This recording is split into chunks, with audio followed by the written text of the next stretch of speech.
Can't believe I saved 19 times in the last episode. It's kind of ridiculous, and I feel silly for saving that much, but... And I felt the yawn coming on, but thankfully I seem to have stifled it, so... Lieutenant Alenko, how's it going? Do you have anything new to say? Probably not. Anything you need, Commander? Not really, just, well, we already got tactical appraisal for Novaria. Any new personal input? Just trying to get a sense of where the crew's at. Thoughts? I've wasted enough of your time for now, Commander. We'll have time for personal debriefings later. Alright, sounds good. We'll talk later, Caden. I'd like that. Okay, so Caden is also done. So the only person that we really need to chat up in terms of these crew conversations now is Liara, and I don't think she has too much new to say after this. I think she has this conversation and then one more after this. And then that's it for her conversations, so... Let's see if she has anything new to say. Although I already know she has something new to say because we haven't had her for that long, but, I get the feeling you want to ask me something, Commander. Kinda, sorta. I mean, I already asked you about your mother, but we've already talked about that. So let's talk about something else. Maybe we could pick up where we left off. You were telling me about your interest in the Protheans. Actually, I think I was talking about my interest in you, and making a fool of myself in the process. As I said, I am not used to dealing with people, especially humans.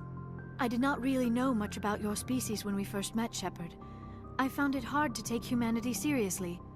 Your kind always seemed so rushed and high-strung. I'll get to that in a second. Anybody else notice what they did with Liara's face and eyes specifically when she was saying, actually, I was talking about my interest in you.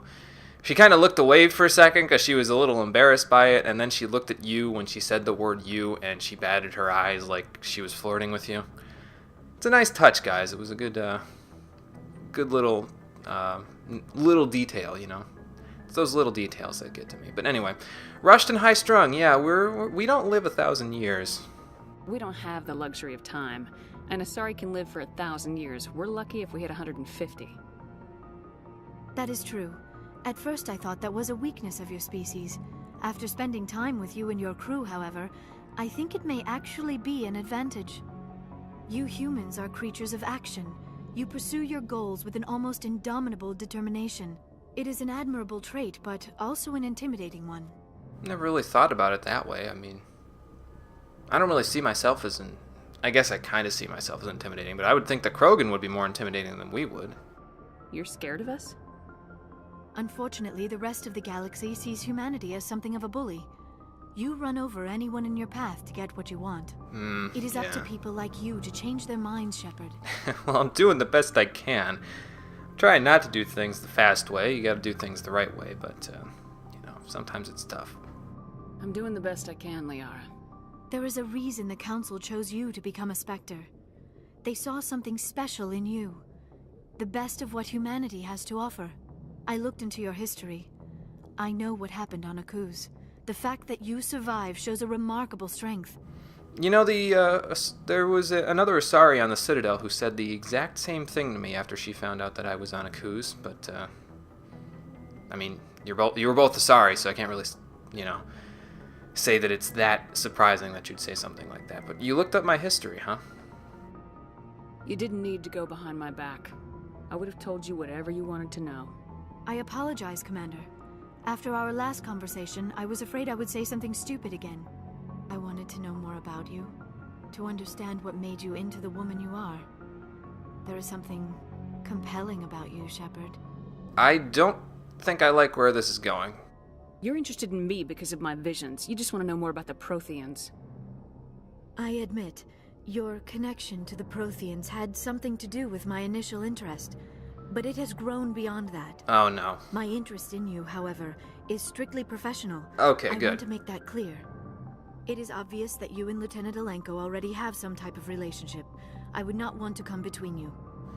This whole female thing is kind of funny to me because at this point well, this game did come out before gay marriage was legalized, so you would think that I guess this makes sense to an extent, but you would think by this point in history, like it's 150 years after the legalization of gay marriage, they would just not even have this option here at all. It would be more like, but you're an alien, or something like that. But Yeah, Caden's the first man who's really kind of... We have a professional relationship, but he kind of admires me, and I guess I kind of feel the same way about him. I care about Caden. A lot. I thought so. I should never have mentioned this. Please, Commander, let's talk about something else. Well, I'm sorry if it hurts your feelings, but, I'm glad that you see that this is strictly a professional friendship relationship type of a deal, Liara. Like I said, I didn't want to hurt your feelings, but this is how I treat all of my crew. I treat all of them with respect and friendship because it's how I get along with everybody, so I hope I didn't come across as too forward, and I appreciate what you said, I just don't share any kind of romantic feeling for you, so I'm sorry if I'm hurting your feelings by saying that. I should go. Goodbye, Commander. Goodbye, Liara. I feel bad, because now she's going to call me Commander rather than Shepard, because there's no chance of romantic interest in her. And that's something that I didn't realize. I didn't realize that if you got far enough along in the relationship with either Caden or Ashley, in Ashley's case if you were a male Shepard, and then you got Liara, she actually wouldn't even mention, hey, I'd rather maintain a professional relationship than try to get in the way of Caden or Ashley. So that's one way you can totally avoid a romantic interest with Liara if you want to avoid it in the first Mass Effect. Because your romantic interests are restricted to, if you're female, Caden and Liara, and if you're male, Ashley and Liara. So if you want to avoid it, just avoid getting Liara until you've gotten far enough along in the relationship with your human crew member to the point where it doesn't even matter what she says anymore. And I feel like a terrible person. But let's read Codex entries now, since I've been neglecting them for such a long time. 1, 2, 3, 4, 5. Okay, so we've got that. And then this is secondary. 6. Planets and locations is not mutually exclusive. Or it is mutually exclusive. Right? I think I'm saying that right, but regardless, I have a lot of reading to do today, so I'm gonna do it, but I gotta take a drink of water first.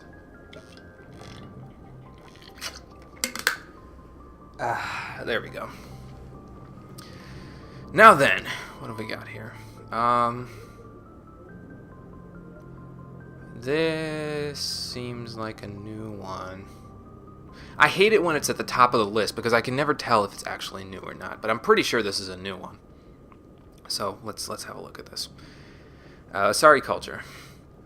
If it's not new, then just skip to the next one. I'm sorry if it's not new, but sometimes it's hard to remember these things, Because of their long lifespan, Asari tend to have a long view, not common in other races.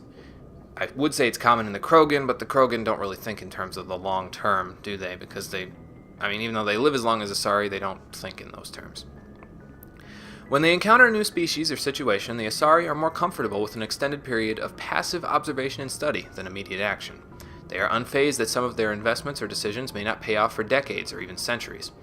Matriarchs can seem to make incomprehensible decisions, but their insight is evident when their carefully laid plans come to fruition. In interstellar relations, this long view manifests in an unspoken policy of centrism. The Asari instinctively seek to maintain stable balances of economic, political, and military power. Traditionally, Asari spread their influence through cultural domination and intellectual superiority. They invite new species of advanced development to join the galactic community, knowing that their ideals and beliefs will inevitably influence the existing culture.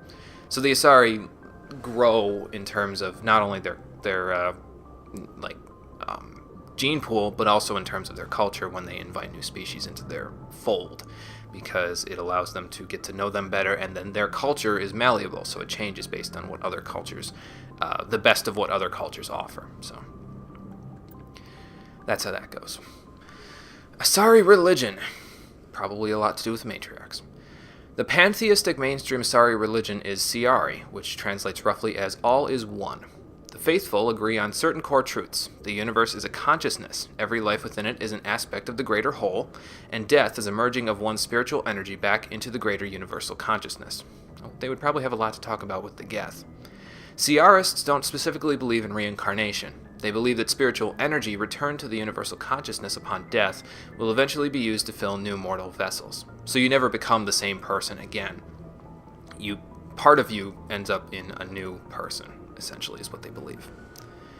Siari became popular after the Asari left their homeworld and discovered their ability to meld with nearly any form of life. This ability is seen as proof that all life is fundamentally similar. Siari priestesses see their role as promoting unity between the disparate shards of the universe's awareness. That's a really keen way of saying pimp, but okay. Before the rise of Siari pantheism, Asari religions were as diverse as their political opinions. The strongest survivor of those days is the monotheistic religion worshipping of the goddess Athame. Like the Asari, the goddess cycles through the triple aspects of maiden, matron, and matriarch. And I think there's a fairly good following for Athame because there's a quest involving her in Mass Effect 3, if I recall correctly. I don't remember, but we'll get to it and we'll see if I'm correct. Solarian biology. We haven't really gotten a lot out of the Solarians recently, but now we will. Solarians are noted for their high-speed metabolism, which allows them to function on just 1 hour of sleep a day. Jesus Christ, man. Wish I could function on 1 hour of sleep a day. Their minds and bodies work faster than most sapient races, making them seem restless or hyperactive. Some lines being tied to humans in a way. The drawback of this active metabolism is a short lifespan of around 40 human years. Okay, well, yeah, that's quite a drawback. I don't know if I want to function on an hour of sleep a day if I can only live for 40 years. The Solarians are amphibian haplodiploid egg layers. Unfertilized eggs produce males, and fertilized eggs produce females. Oh, okay, that's kind of cool, actually. I didn't know that was how that worked. I'm not a biologist, for sure. Once a year, a Solarian female will lay a clutch of dozens of eggs. Social rules prevent all but a fraction from being fertilized. As a result, 90% of the species is male. Probably that means females are in pretty high regard in terms of their government status, huh? Solarians have photographic memories and rarely forget a fact.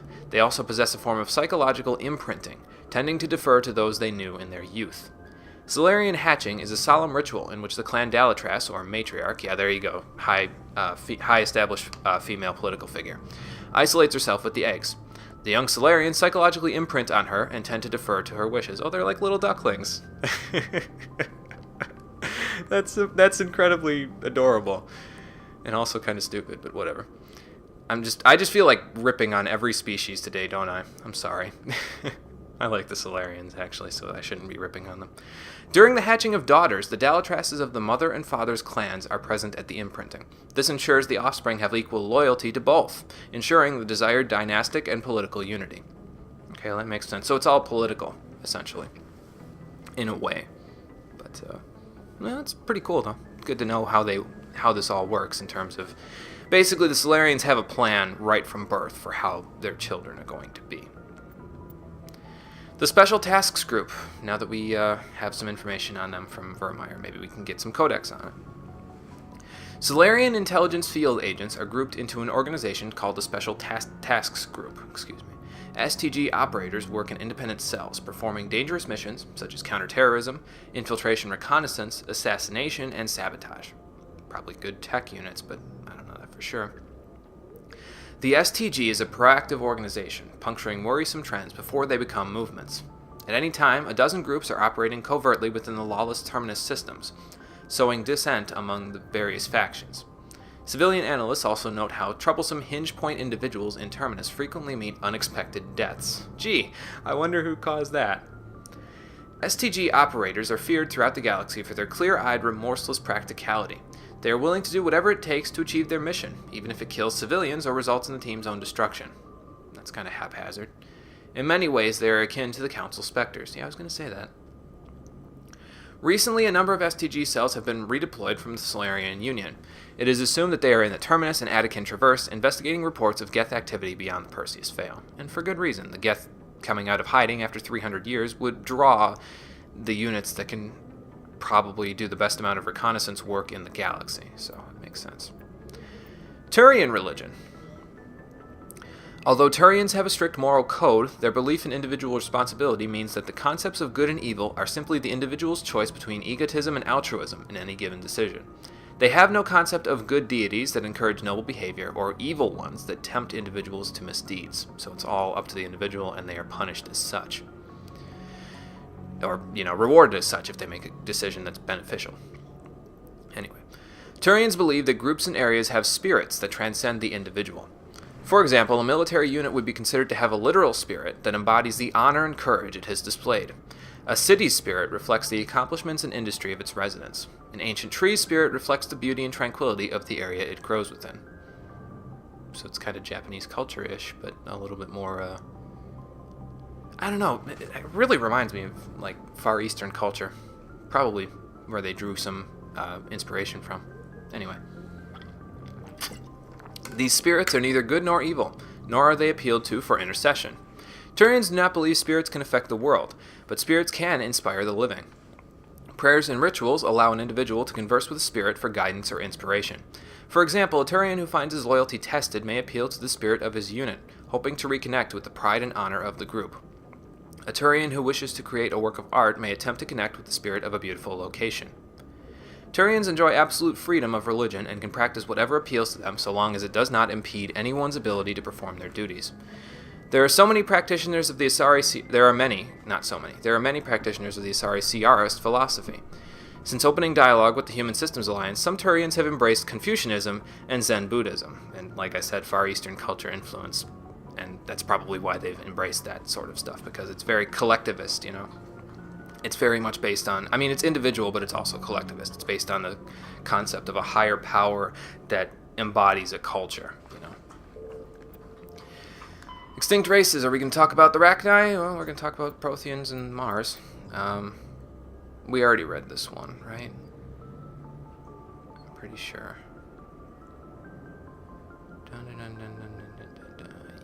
Yes, it... Maybe we didn't. Maybe we did, maybe we didn't. I'm fairly certain we've read this one. Well, we'll read this one, anyway.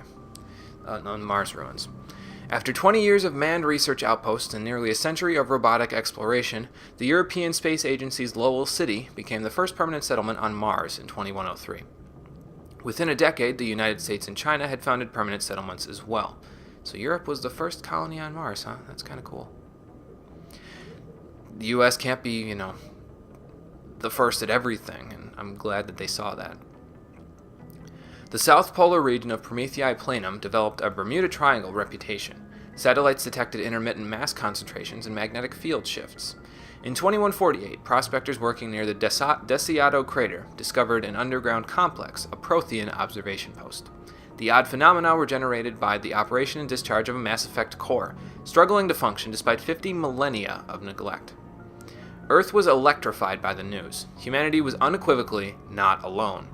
While courts battled over who owned the ruins, the international scientific community coordinated a massive effort to access, translate, and interpret the databanks recovered from the facility.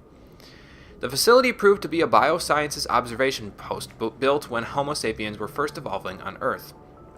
While the motives of the Protheans are not certain, translated records indicate that the facility was in regular communication with automated observation platforms in Earth orbit and on the lunar near side.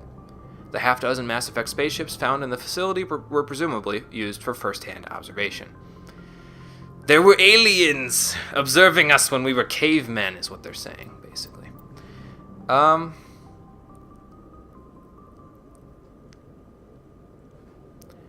I swear to God we've read this one before.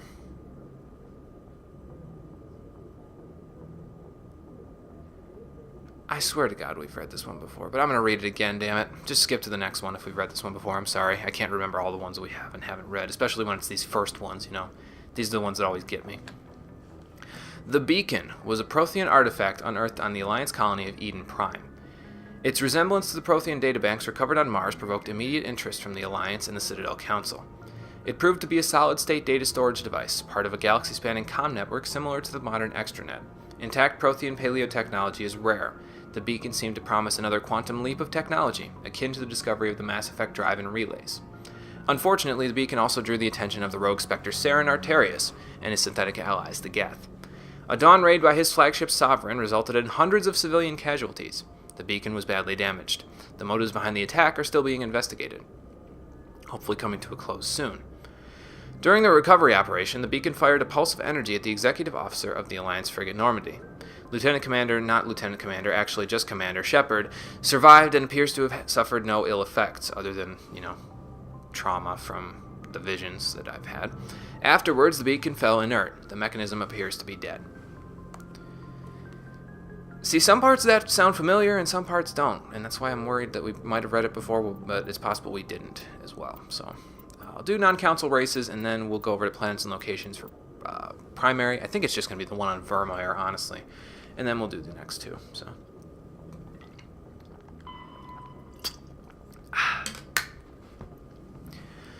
Alright, Krogan biology. We've definitely done Geth armatures before. The Krogan evolved in a lethal ecology. Over millions of years, the Grimm struggled to survive larger predators, virulent disease, and resource scarcity on their home world of Tachanka turned the lizards into quintessential survivors. Perhaps the most telling indicator of Tachanka's lethality is the Krogan eyes. Although they are a predator species by any standard definition, their eyes evolved to be wide-set, as in Earth prey species like deer and cattle. Krogan eyes have 240-degree arc of vision, better suited for spotting enemies sneaking up on them than for pursuit. So they're basically, part of the whole survival of the fittest. They're defense-oriented eyes rather than offense. Physically, the Krogan are nigh indestructible, with a tough hide impervious to any melee weapon short of a molecular blade. While they feel pain, it does not affect their ability to concentrate. They have multiple functioning examples of all major organs and can often survive the loss of one or two of any type, which I've mentioned before, but seriously, Jesus Christ, that's crazy. And they can essentially just keep going without, they have two hearts, man. They can keep going without one of them. That's insane. Rather than a nervous system, they have an electrically conducive second circulatory system. Electrically conductive, excuse me. A Krogan can never be paralyzed. They may lose some of this fluid, but it can be replaced by the body in time, and that's a really cool adaptation. The hump on a Krogan's back stores water and fats that help the Krogan survive lean times. Large humps are a point of pride. Being well-fed implies the Krogan is a superior predator. The most widely known biological feature of the Krogan is their incredible birth rate and rapid maturity. Once freed from the hostile cauldron of Tachanka, the Krogan population swelled to a numberless horde. Only the genophage kept them from outbreeding the combined council races, which would have caused them to take over the galaxy, and that might have been bad, considering their survival of the fittest concept of everything. Now the rare Krogan females capable of bringing a child to term are treated like strategic resources. Warlords will trade them at diplomacy or, more frequently, fight wars over them. Which I don't like, because that's not exactly affirmative action female. Well, I guess you could say it's affirmative action female, but only in the sense that they can choose whether or not they decide to breed, but I'm guessing they don't really have a choice once a war is fought over them and one of the warlords, reigns supreme. So, yeah, that's how that goes. I think we're done with that one. Yeah, we're done with that one. So we've got ships and vehicles technology. We'll do that after planets and locations over here in the primary. So that way I can take a break from talking for a second in order to take a drink of water again. Vermeer is a lush world located on the frontier of the Attican Traverse. Its vast seas and orbital position on the inner life zone have created a wide equatorial band of humid, tropical terrain. Only the political instability of the region has impeded efforts at colonization. Many times the Citadel has opened negotiations to settle Vermeer with various criminal gangs and petty dictatorships in the nearby terminus systems. All fell apart due to internal power shifts within the opposing parties. The Citadel has written off the colonization of Vermeer as impossible without significant political change. The terminus powers themselves are unlikely to ever settle Vermeer. Most lack the resources to support settlement of a virgin world, finding it more expedient to steal from their neighbors than build for themselves. Which is why it's so difficult for us to colonize Vermeer, because then they would just steal from us. And unless we have a lot of good planetary defenses, which for a, newly coronated colony... Coronated? A newly crowned... A new colony is basically what I'm saying. For a new colony, it's hard to have those kinds of defenses installed in any short order. Pirates would be in there before they could even get the first line of defenses there, more than likely, once they saw that we were trying to colonize it. Plus, it would cause a war if we just said, screw you guys in the terminus systems, we're just going to colonize this planet, and there's nothing you could do about it. So that would probably cause a war. And I don't think the Council wants that, so. Ships and vehicles, what have we got? We've gotten that one already. Planetary assaults for space combat. This one's kind of interesting, if I remember correctly. Planetary assaults are complicated if the target is a habitable garden world. The attackers cannot approach the defenders straight on, because garden worlds are difficult to come by, so they can't really kill them, because if they do, you're destroying the chances of another race colonizing it later. Excuse me. The Citadel Conventions prohibit the use of large kinetic impactors against habitable worlds. In a straight-on attack, any missiles plow into the planet behind the defending fleet. If the defenders position themselves between the attackers and the planet, they can fire at will, while the attacker risks hitting the planet. Which is why defensible commanders will do that, but that's kind of dickish because you're also... If the attacker doesn't care, then they could just shoot at the planet and hit a bunch of civilian cities, and you're getting your civilians killed because you were trying to be defensible. Which is kind of a dick move. Successful assaults on garden worlds hinge upon up-to-date intelligence. Attackers need to determine where the enemy's defenses are, so they may approach from an angle that allows them to fire with no danger of collateral damage. Note this is not necessary for hostile worlds, so basically if the world has already been noted as hostile, it doesn't matter if they shoot it, even if it's a garden world. You just can't blow it completely up, you know. Once control of orbit has been lost, defensive garrisons disperse into the wilderness. An enemy with orbital superiority can bombard surface forces with impunity. The best option for defenders is to hide and collect reconnaissance in anticipation of relief forces. So that's what happened with the battle at Shang-Chi in the First Contact War. The Turians gained control of orbit, and then they just bombarded the surface with no regard for human life. Given the size of a planet, it is impractical to garrison entire conquered worlds. Fortunately, colonization efforts tend to focus on building up a dozen or fewer areas. Ground forces occupy the spaceports, industrial facilities, and major population centers. The wilderness is patrolled by unmanned aerial vehicles and satellite reconnaissance. If a defender unit is spotted, air mobile rapid deployment units and satellite artillery are used to pin down and destroy them. Mostly in the case of pirates, because pirates are the ones that would come to colonies like that, hoping they were not defended, which is totally wrong, because most colonies are defended and they're well fortified. I hope. That's how that works. Combat drones on vehicles. Drones are small robots used to support and supplement organic soldiers on the battlefield. They have no artificial intelligence of any kind, but follow fixed, minimally adaptive programs. Most varieties employ Mass Effect levitation to improve mobility. All modern armies rely on veritable fleets of drones for routine soldiering, such as static garrisons, patrols, and the like. The use of drones in non-critical duties keeps manpower needs down and reduces casualties in low-intensity conflicts. Less advanced races and cultures with less sensitivity to casualties, they're basically pointing their fingers at Krogan, have correspondingly fewer drones in their inventory. Drones are of little use in conventional open-field battles as they are poorly armed and armored. In addition to combat drones, support drones are used to assist organic units in the field. Reconnaissance drones are small, stealthy craft that screen combat units in the field and warn commanders when enemies are spotted. Electronic warfare drones supplement battlefield technicians, serving as mobile jammers and ELINT, electronic intelligence gathering platforms. There's no end parentheses there. Whoops. Military and civilian police utilize Dazzler drones equipped with powerful strobe lights to disorient and subdue intruders using non-lethal force. That way they can take them in and question them. Drone formations are officially referred to as wings, i.e. deploy the 4th Assault Drone Wing on the left flank. I don't know, that was my soldier voice, I probably didn't do it right. Common soldiers often refer to friendly formations as flocks and enemy formations as swarms, because flocks are more neutral and swarms are generally considered to be akin to pests.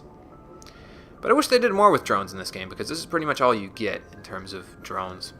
There are drones in Mass Effect 2 and 3, though, so that's more, of a thing. Of course, that's more of an enemy unit. More enemy units are going to be using them than I am, because I don't think the Sentinel class ever gets a drone. But, whatever. It'll still be cool to see. Disruptor torpedoes. Disruptor torpedoes are powered projectiles with warheads that create random and unstable Mass Effect fields when triggered. These fields warp space-time in a localized area, so it's basically like the warp biotic ability that Liara and Rex have access to. The rapid asymmetrical mass changes cause the target to rip itself apart. Except it's on a much higher scale than our warp, because our warp doesn't rip the thing apart, it just slowly tears away at it. In flight, torpedoes use a mass-increasing field, making them too massive for enemy kinetic barriers to repulse. This extra mass gives torpedoes very sluggish acceleration, making them easy prey for defensive Guardian weapons, so torpedoes have to be launched at very close range. You basically launch them from a fighter, or you don't launch them at all. Torpedoes are the main anti-ship weapon used by fighters. Yeah, there you go. They are launched from point-blank range in ripple-fire waves, reminiscent of the ancient Calliope rocket artillery launchers, thus the popular nickname Callies. I don't think I know the Calliope artillery launchers by heart. By saturating defensive Guardian systems with multiple targets, at least a few will get through. I should probably look up that type of artillery. It's probably an interesting read on, ancient war technology. Don't know how ancient it would be, but probably ancient enough. Life as a biotic. Biotics possess extraordinary abilities, but they must live with minor inconveniences. The most obvious issue is getting adequate nutrition. Creating biotic mass effects takes such a toll on metabolism that active biotics develop ravenous appetites. The standard Alliance combat ration for a soldier is 3,000 calories a day. Biotics are given 4,500, as well as a canteen of potent energy drink for quick refreshment after hard combat. So you remember when I was on Pharos, I was saying, yeah, Caden's having a hissy fit because he hasn't had enough calorie intake for the day. This is why, because biotics require such a huge amount of calories in order to function that it just, if they don't get it, then they become, incapable of using biotics, basically. Or quickly fatigued, anyway. And then they don't listen to reason, and they charge into battle and get themselves killed, like Caden was pretty much doing on Pharos for a few points in time. Another issue is electric charge. Electricity accumulated in starship drive cores must be discharged, and so must the electricity in a biotic user. Biotics are prone to small static discharges when they touch metal. So you gotta be careful when you're touching the end of a starship, because if you're not careful and you've been using too many biotics that day, you'll power down the power in the entire wing of the starship. And that would suck. Unfortunately, human biotics also face suspicion and persecution, beginning with the popular misconception that they can read and control minds. Biotics symbolize the dehumanization of mankind to people philosophically or religiously opposed to gene modification and cybernetics. Militaries are the only organizations that always welcome biotics, offering them huge recruitment incentives. And the Alliance offered Shepard a large recruitment incentive. They even put her in a pre-training program, for God's sakes, because of that. But there are some extensions of people who are trying to understand biotics, and that was where Red Sand came in, but we'll get more into that in the second game because they don't have a Codex entry on that in this game.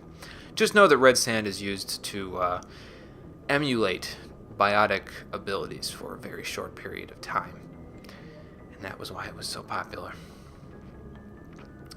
But again, story for another time. And I think that's it. I think that's all of the Codex entries. Yeah, we're done. We are done with the Codex entries. That's incredible. And we're barely an hour in. Well, that's cool. Okay, so that means we can head off to Vermeer and we can get started with everything after this. So I think that is what we will go do. We'll head up to the galaxy map here. We'll get to Vermeer, we'll make sure the STG team is working alright, and then we will see if we can't find out if Saren is at the base. What the hell is that? Presley, lock onto that signal. Looks like a distress call from someone. It's coming from the Exodus cluster on Terra Nova. Can you get any words out of it, Presley? No. Asteroid? Holy shit. Presley, see if you can get a call back to them that we're on their way. Joker, set a course for the Exodus cluster. I just hope we're not too late.